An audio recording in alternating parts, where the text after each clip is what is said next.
everyone. I'm Dr. Anuj Chawla. I'm a foot and ankle specialist at Saksham Ortho. तो अभी हमने पिछले video में बात करी एक्लीस टेंडन रप्चर, वो होता क्या है और उसके सिम्टम्स क्या होते हैं। इस वीडियो में हम बात करने वाले हैं डायग्नोसिस और evaluation of Achilles tendon rupture. तो अगर आपको ऐसा कभी भी हो कि आप भाग रहे हैं और आपको सडन गिव वे हुआ, आपको स्वेलिंग हुई, पेन हुआ और आपको लगा कि कोई प्रॉब्लम है, तो आप नॉर्मली एक जीपी के पास ना जाके एक स्पेशलिस्ट ऑर्थोपेडिक सर्जन के पास जरूर जाइए ताकि वो आपको क्लिनिकली देख सके। एक्लीस टेंडन रप्चर का डायग्नोसिस एक्चुअली क्लिनिकल है, it is not based upon x-rays और एमआरआई और अल्ट्रासाउंड। ये चीजें हमारे को सिर्फ हेल्प करती हैं उस डायग्नोसिस को प्रूव करने में। तो जब हम मैं एक पेशेंट को देखता हूं तो most of the time patient मेरे पास चलते हुए आएगा। जब मैं उसको एग्जामिन करूंगा तो मैं उसको देखूंगा कि उसकी पावर ऑफ प्लांटर फ्लेक्शन, यानी कि जब वो एडी को उठा के पंजे पे खड़े हो रहा है, वो कमजोर होगी दूसरे पैर के मुकाबले। ठीक है। दूसरी चीज, यहां पे एडी के पीछे वाले एरिया में यहां पे उसको स्वेलिंग हो सकती है।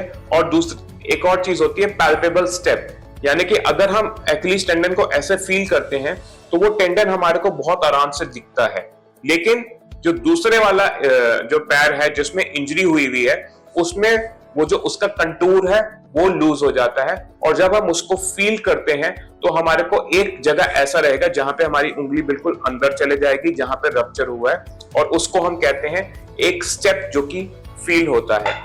तो अगर ये सब चीजें हैं, इसमें हमारे पास कुछ डायग्नोस्टिक क्राइटेरिया भी हैं जो कि जनरली डॉक्टर्स के लिए होते हैं, मैं वो नहीं बताऊंगा। बट अगर क्लिनिकली हमारे पास ऐसे 2 या 3 ऐसे पॉजिटिव फाइंडिंग्स आ जाएं तो हम उसको डायग्नोस कर देते हैं एक्लीस रप्चर के बारे में।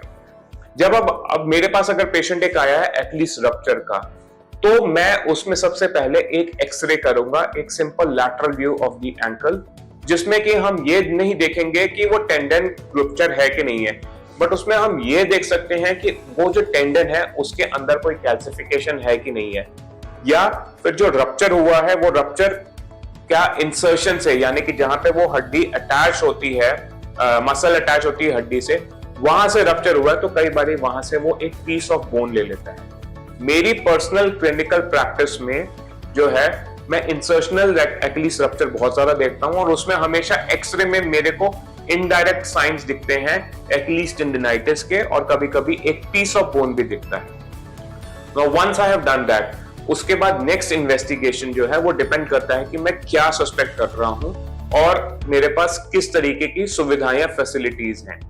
तो आई थिंक अगर हम यहाँ पे देखें तो सबसे common investigation post Achilles rupture की जाती है, वो है एमआरआई स्कैन। तो एमआरआई थोड़ी सी एक एडवांस टेक्निक है जो कि देखता है कि जो कि सॉफ्ट टिश्यूज के लिए यूज होती है। तो जब भी रप्चर होगा तो उसमें गैप दिखेगा। और अगर जो हमारे जैसे सबसेट ऑफ पॉपुलेशन है जो कॉमन है इंसर्शनल एक्लीस रप्चर के, जो कि एज रिलेटेड और वेयर एंड टेयर के साथ एसोसिएटेड होते हैं, तो उसमें हम ये भी देख सकते हैं कि वो डिजेनरेशन कितना है। उसके अलावा एक और चीज जो हम देख सकते हैं ऐसे केसेस में, वो ये है कि वो जो रप्चर हुआ है उसके बाद जो दो रप्चर के जो एंड्स है उसके बीच का गैप क्या है। अब यही चीज अगर एक ट्रेन्ड अल्ट्रासाउंड स्पेशलिस्ट हुआ, जिसको हम कहते हैं मस्कुलोस्केलेटल रेडियोलॉजिस्ट, तो वो जो है वो यही चीज अल्ट्रासाउंड करके भी देख सकता है। अल्ट्रासाउंड स्पेशली इंपॉर्टेंट है नॉन इंसर्शनल रप्चर में, जो कि रनर्स में होता है, जो कि टेंडन के एंड से नहीं है, टेंडन से 2 से 4 सेंटीमीटर ऊपर से है। उसमें जो है रप्चर जब होता है नॉन इंसर्शनल, तो वो कई बार अल्ट्रासाउंड में देख सकते हैं। अल्ट्रासाउंड का फायदा क्या है कि अगर वो ट्रेन बंदे से कराया गया है तो वो ये भी देख सकता है कि उन टेंडन के एंड्स में गैप क्या है और क्या वो गैप जो है वो एंकल की मूवमेंट से कम और ज्यादा हो रहा है।